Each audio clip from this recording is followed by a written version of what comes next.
we finally got a look at Dumbledore through paparazzi photos that were taken while Dumbledore, played by John Lithgow, is on a beach. And he's doing a little bit of a jog in the water. And in these other shots, he's looking up into the sky and reciting a Latin incantation that translates to, "Let the wall fall, let the way be clear." And then some other photos also taken around this time depicted Dumbledore with two old wizards. And a lot of people are speculating that this is Nicolas Flamel and his wife. John Lithgow looks great, right? As Dumbledore? Pretty cool to see. Yes. Oh my God. It's a very Richard Harris style Dumbledore. It looks a lot like Richard Harris's Dumbledore from the first two films, especially the long beard that, you so long that you could tuck it into your belt. And that's what pleases me to look at. Any thoughts on what Dumbledore is doing on a beach? Is he on vacation before the school year starts? No, it's not that. Isn't that what we always talk about when We he's always not at talked the about school? that. Yeah, He's it's true. always on vacation. At a gay bar in some tropical island, I think. Go ahead, Irvin. Well, in Goblet of Fire, Harry imagines Dumbledore on the beach when he was worried about his scar hurting. So maybe as he imagines it, we're going to get a shot of it. And on a related note, some people have thought they're already filming scenes for book 6. I do not think that is the case at all. This is I think what's more likely, especially because of the old witch and wizard, really look like Nicolas Flamel and Perenelle, I think his wife's name is. This is going to be a scene having something to do with the Sorcerer's Stone. Either they're moving it, or it could be from maybe at the latest the end of season 1, where Nick has to give up or allow the stone to be destroyed, even though it would mean he and his wife eventually die, which never made sense to me. But anyway, that's how that works. Yeah, I mean, I feel like they seem to be shooting this somewhat chronologically, and we know that at the beginning of the book, the Sorcerer's Stone was moved into Vault 687 at Gringotts, and Hagrid had to go pick it up while he was taking Harry shopping.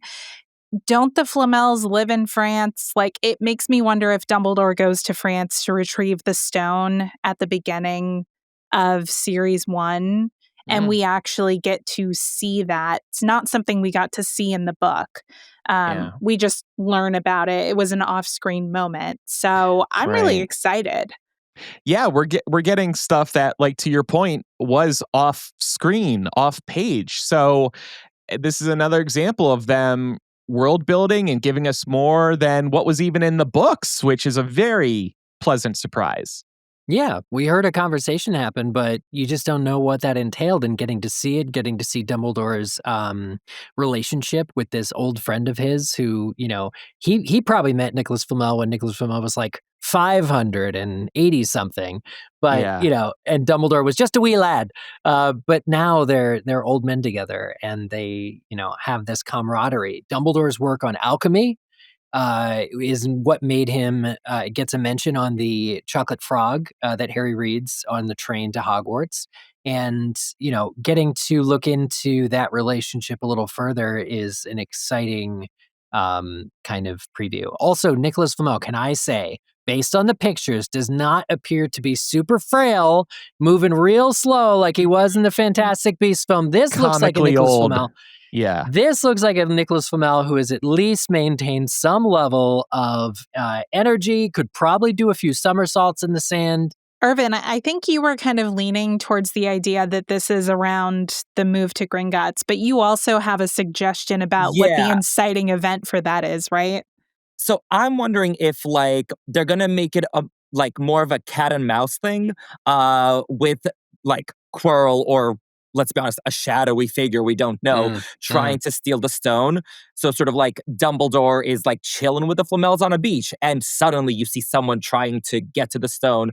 And so then they move it to Gringotts, then they worry about Gringotts, they move it to Hogwarts. It might be more of a like active battle trying to keep the stone from whoever's trying to steal it than it is just the Gringotts to Hogwarts pipeline.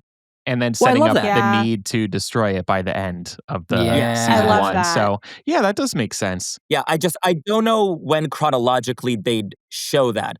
Because I think it would be weird, right? If we're like seeing like Harry living with the Dursleys, cut to Dumbledore and magic and battles, cut back to the Dursleys.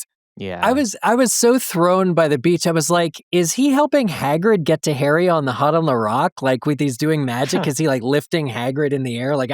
Because that's the last thing that we saw was the Dursleys at like they filmed at a hotel, like an inn. By the seashore. So it's pretty interesting, if they were doing this strictly chronologically, to figure out when this would come into play. Andrew, I did want to just point out that you didn't translate the second half of what was on the card. It wasn't as... I don't have it up. Well, it was something about the environment, right? There were two cue cards. It said, "Rise, great Avenger with wings from the water." Oh, stop. That's not the second part of it. It wasn't the second as part of it interesting. is like, once it's done, doesn't mean it's ever done. Rise again, something like that. Yeah. It was very similar, actually, Micah, to what Micah said. That's the update there. Stick with MuggleCast for continuing coverage of the TV show, which is expected to premiere later next year or early in 2027.